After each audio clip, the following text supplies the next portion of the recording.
in the community. And we go on in the verse. And Elijah called to her and said, "Please bring me a little water in a cup that I may drink."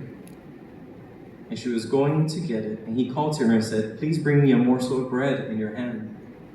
There's a famine in the land. There's no food. There's no water. And there's a known prophet of God asking you, please give me everything you have." Verse 12, so she said, "As the Lord God lives, I do not have bread, only a handful of flour in a bin, and a little oil in a jar.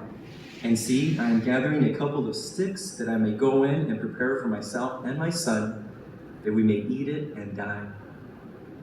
We find this woman with little to nothing left in her savings account.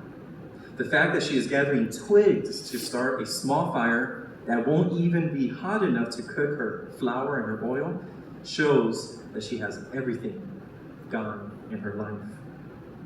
We see that this woman is at the end of her resources and therefore is giving up hope for the future, for she has come to realize that we're at the end of our ropes.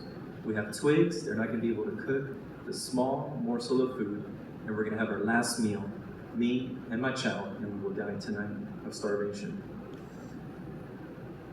But what does this man of God, this man who speaks for God, say? "Can you give me everything you have, even the last bit of your necessary food?" Ladies and gentlemen, God is asking each and every one of us here today to give him everything.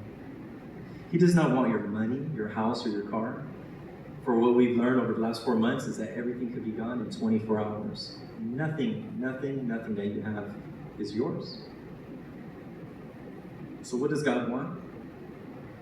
Just like he was speaking through the prophet to this woman who had nothing left but death. Give me your life. This is not simply a question about food, but a testing of faith. It is a testing for two individuals. One, the woman with her son with nothing, and Elijah, who a verse before that was being fed by ravens and was being drinking a dried up river. Both of them are acting upon faith. Elijah asks for food. If he doesn't have it, he himself will starve. And his woman has a little bit of food. If she gives up what she has, her and her son will starve. And Elijah said to her, "Do not fear. Go and do as you have said, but make me a small cake from it first, and bring it to me, and afterwards make some for yourself and your son." That must have been an insult for her. "Make a cake for you first?